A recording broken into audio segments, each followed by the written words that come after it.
Arnold, frankly, are just right. So there is a Hamas statement on what happened on October 7th, and having heard from large swathes of the media what Israel has said about the events of that night versus what has been discovered following some investigation, perhaps the Hamas version of events is well overdue being heard. What a pity none of our media have ever seemed interested. Fortunately, those with an interest in getting this point of view heard have worked to achieve this. A briefing provided by Hamas has been passed along to the UK by the Palestinian academic Professor Mazin Kumsieh, who teaches at Bethlehem University in the West Bank and also runs the Palestinian Museum of Natural History.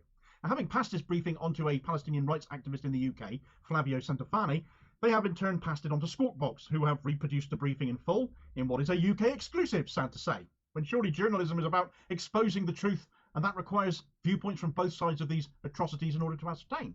No other media have bothered with this. No other media have picked this up. It is impossible for large, big-budget mainstream news sources to not be aware of this briefing being in existence. So what gives, guys? If you aren't covering something as important as a key piece to this story, like the version of events of one of the actual parties involved, then what are you doing? Shaping a narrative, telling us what to think instead, clearly. It's the only conclusions you can reach. We've learned a lot in the 3 months since October 7th. See if this 10-point response from Hamas and any of the contents thereof ring any bells with you, and use it to formulate your own opinion. This is what it says. In light of the Israeli fabricated accusations and allegations over Operation Al-Aqsa Flood on October 7th and its repercussions, we in the Islamic Resistance Movement, Hamas, clarify the following. 1. Operation Al-Aqsa Flood on October 7th targeted the Israeli military sites and sought to arrest the enemy's soldiers to pressure on the Israeli authorities to release the thousands of Palestinians held in Israeli jails through a prisoner exchange deal. Therefore, the operation focused on destroying the Israeli army's Gaza division, the Israeli military sites stationed around the Israeli settlements around Gaza. 2. Avoiding harm to civilians, especially children, women and elderly people, is a religious and moral commitment by all the Al-Qassam Brigade's fighters. We reiterate that the Palestinian resistance was fully disciplined and committed to the Islamic values during the operation, and that the Palestinian fighters only targeted the occupation soldiers and those who carried weapons against our people. In the meantime, the Palestinian fighters were keen to avoid harming civilians, despite the fact that the resistance does not possess precise weapons. In addition, if there was any case of targeting civilians, it happened accidentally and in the course of the confrontation with the occupation forces. Since its establishment in 1987, the Hamas movement committed itself to avoiding harm to civilians. After Zionist criminal Baruch Goldstein in 1994 committed a massacre against Palestinian worshippers in the Al-Ibrahimi Mosque in occupied Hebron City, the Hamas movement announced an initiative to avoid civilians, the brunt of fighting by all parties, but the Israeli occupation rejected it, and even did not give any comment on it. The Hamas movement also repeated such calls several times, but received by a deaf ear from the Israeli occupation, which continued its deliberate targeting and killing of Palestinian civilians. 3. Maybe some faults happened during Operation Al-Aqsa Flood's implementation due to the rapid collapse of the Israeli security and military system and the chaos caused along the border areas with Gaza.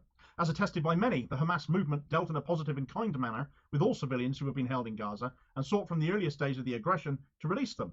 And that's what happened during the week-long humanitarian truce, where these civilians were released in exchange of releasing Palestinian women and children from Israeli jails. 4. What the Israeli occupation promoted of allegations that the Al-Qassam brigades on October 7th were targeting Israeli civilians are nothing but complete lies and fabrications. The source of these allegations is the Israeli official narrative, and no independent source proved any of them. It is a well-known fact that the Israeli official narrative had always sought to demonize the Palestinian resistance, while also legalizing its brutal aggression on Gaza. Here are some details that go against the Israeli allegations. Video clips taken on that day, October 7th, along with the testimonies by Israelis themselves that were released later, showed that the Al-Qassam Brigade's fighters didn't target civilians, and many Israelis were killed by the Israeli army and police due to their confusion. It has also been firmly refuted the lie of the 40 beheaded babies by the Palestinian fighters, and even Israeli sources denied this lie. Many of the Western media agencies unfortunately adopted this allegation and promoted it.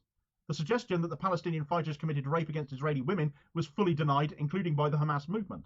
A report by the Mondo Weiss news website on December 1st, 2023, amongst others, said there is a lack of any evidence of mass rape allegedly perpetrated by Hamas members on October 7th, and that Israel used such allegation to fuel the genocide in Gaza.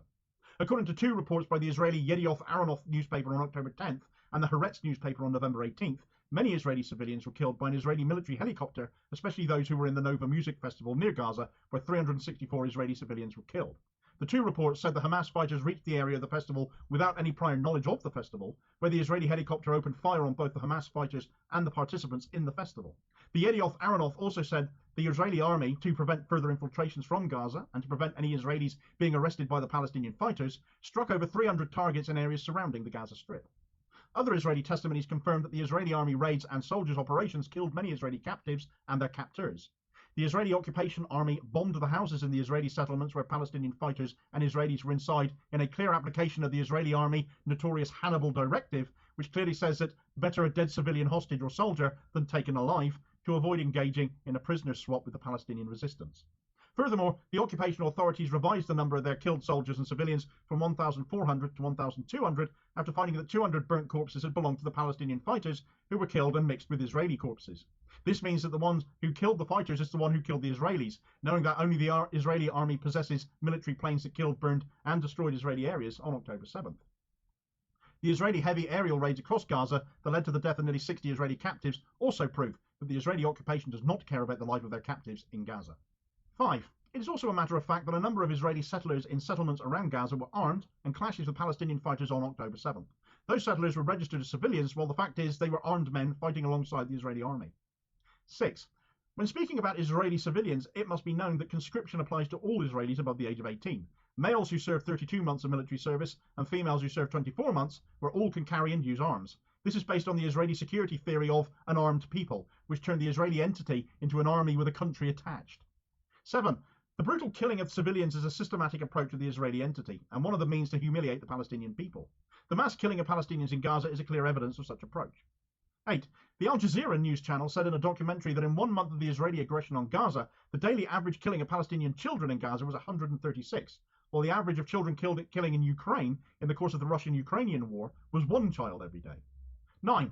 Those who defend the Israeli aggression do not look at the events in an objective manner, but rather go to justify the Israeli mass killing of Palestinians by saying there would be casualties amongst civilians when attacking the Hamas fighters. However, they would not use such an assumption when it comes to the Al-Aqsa flood event of October 7th. And 10. We are confident that any fair and independent inquiries will prove the truth of our narrative and will prove the scale of lies and misleading information in the Israeli side.